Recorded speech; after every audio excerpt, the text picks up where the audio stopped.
I'm going to stand right here. Okay. Today is going to be a little bit different. Listen.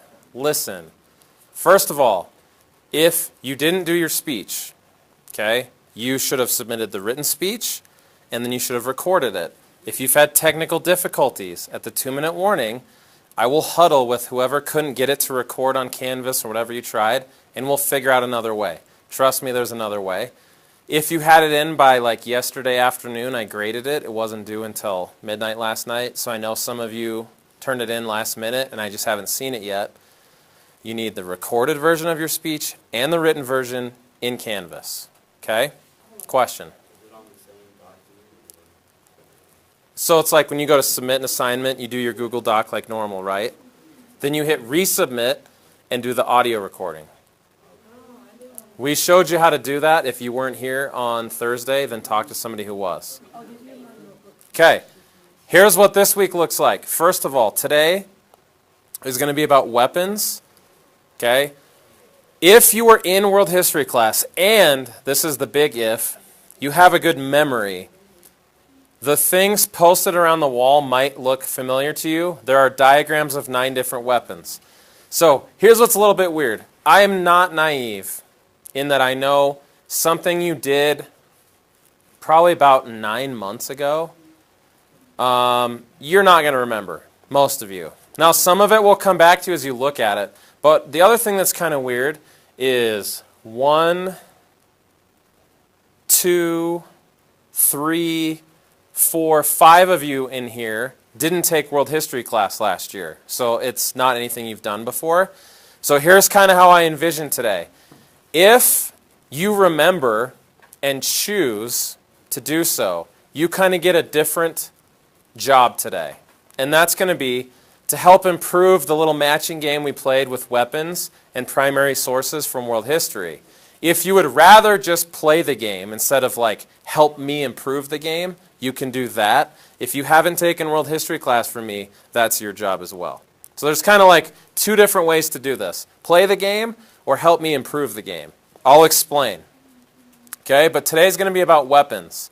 Now, what we're going to start with, TCI, if you guys go in to Unit 23 to the introduction.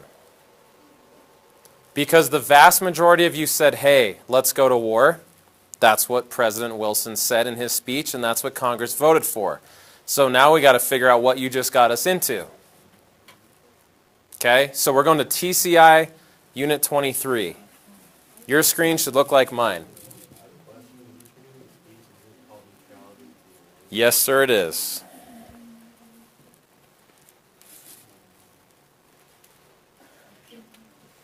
When you get to Unit 23 in TCI, it should look like this.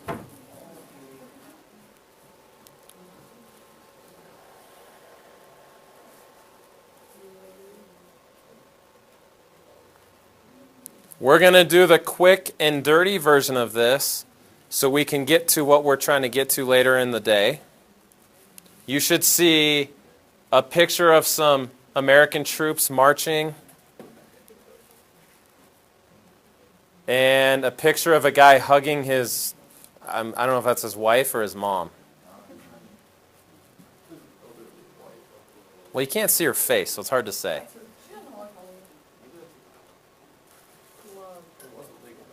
Okay. We're going to start at the very bottom paragraph. This is a primary source account from an American soldier who got sent to Europe in 1917 about like his first day on the job at the front. Okay? Very last paragraph. Everybody find that? This is all we're going to read in here today.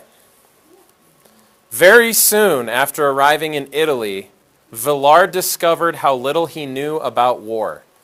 And remember, those of you who said, let's go to war, this is the consequence of your actions. Quote, the first person that I put into my ambulance was a man who had just had a grenade explode in his hands, end quote. Bomb fragments had severed both of the soldier's legs. As Villard sped from the front lines to the hospital, the wounded soldier kept asking him to drive more slowly.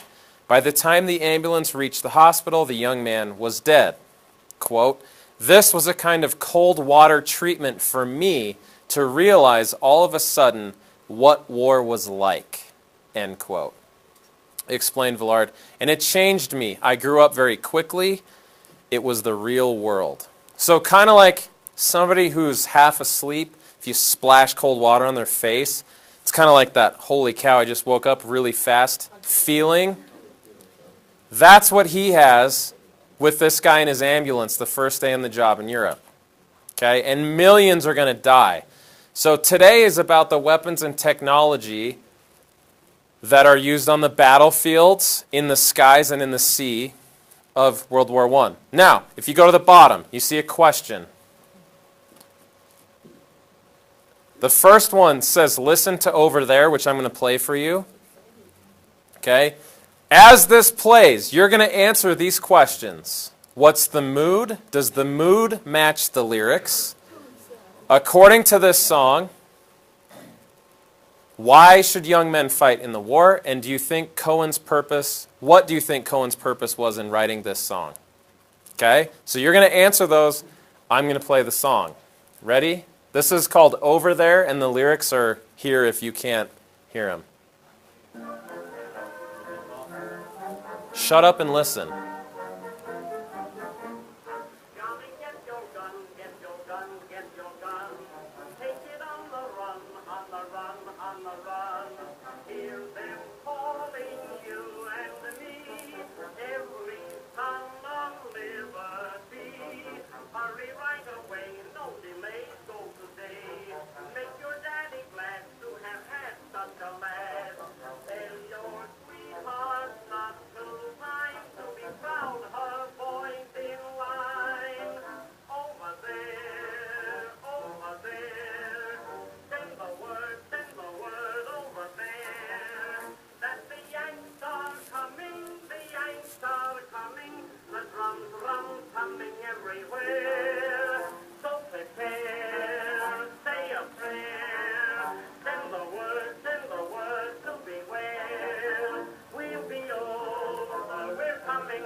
So you should be answering the questions. Do the lyrics match the mood of the song?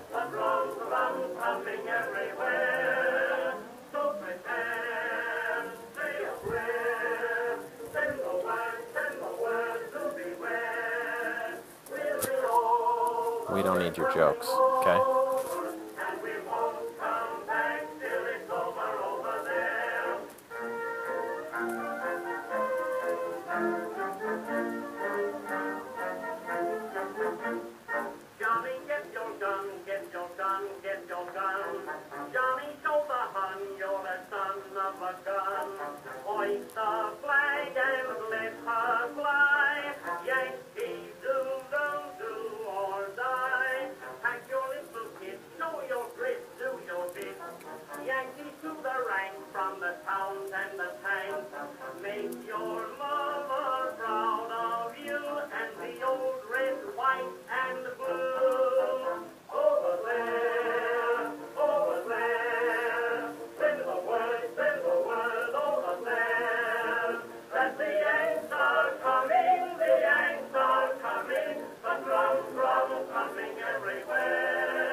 Okay.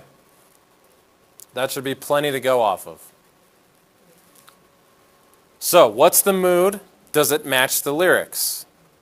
That's an opinion-based question. According to the song, why should young men fight in the war? And then finally, the guy who wrote this song, why do you think he wrote it? What's the purpose of it? Remember, you just gave a speech to Congress, most of you, saying, let's go to war with Germany. And that's going to help you remember what the purpose of this song is, because I think it's pretty obvious.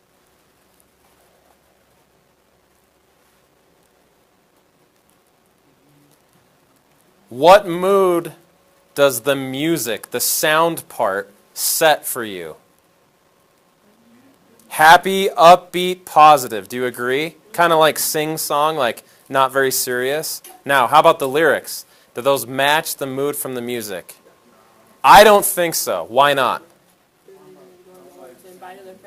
Yeah, you're saying, I'm going to go to Europe, possibly to die, which is a pretty serious thing, but it's like a sing-song tune that's really happy and upbeat. So to me, the lyrics are way more grave and serious and dark, if you think about what he's actually telling you to do, than the music is. Now, what reason does he give for young men about your guys' age, if not a year or two older? Make your mother proud. Yep. And your country. Basically for pride. And he's also insinuating by saying that, what if you don't join up? You're a coward who doesn't make your family and your mom proud. Right? He doesn't say that, but that's what he means. So why do you think this guy wrote this song in 1917? Exactly. It's a recruiting tool, right? So that some young guy hears that and says, oh, I have to make my mom and my country proud. We're going over there, as into Europe. And we're not coming back until it's done, which nobody knows how long that's going to be. Okay? Now, I have a second song for you. This one's called On Patrol in No Man's Land. The guy who wrote that, this song is an American. His name was James Reese. He was in the 369th Infantry Regiment, okay, and he fought in the U.S. Army in World War I. So this is about no man's land. Okay? Now, very different. You listen, here are the questions. What's the mood? Did the lyrics match? What dangers do soldiers have to look out for? And why do you think he wrote this? Ready?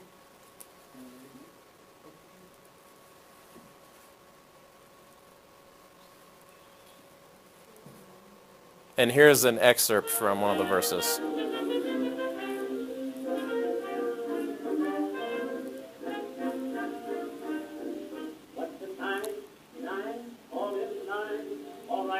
Nothing to slow. Are you ready? Eddie, Eddie, good Eddie. Over the top, let's go. Riot, riot, help to start a riot. Keep your confidence and follow on. Bubba, Bubba, and when you see Bubba, obey my orders and you won't go wrong. There's a minute, Bubba, come in, look out. Hear that roar, there's one more, and fast as a merry night. Don't gas for the fight, you're all right. Start the bombing with those hand grenades. Let the machine gun the holy stage. Alert, gas, put on your mask. Okay, he just said 3 weapons. I know it's from 1919, so it's not like a high-quality audio recording. Could anyone make out one of those 3 weapons he just said? Hand grenades, machine guns, and he said alert, put on your... So alert, gas, put on your mask. So if you're looking for question 2 about the perils of no man's land, which is the area between the trenches, he just gave you 3, and it was kind of hard to hear, so I'm helping you out. Hand grenades, machine guns, and gas. I'm going to let him continue.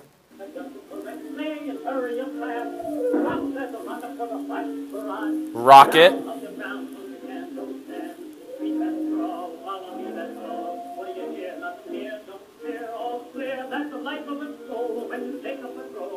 Out in no man's land, ain't a man, out in no man's land.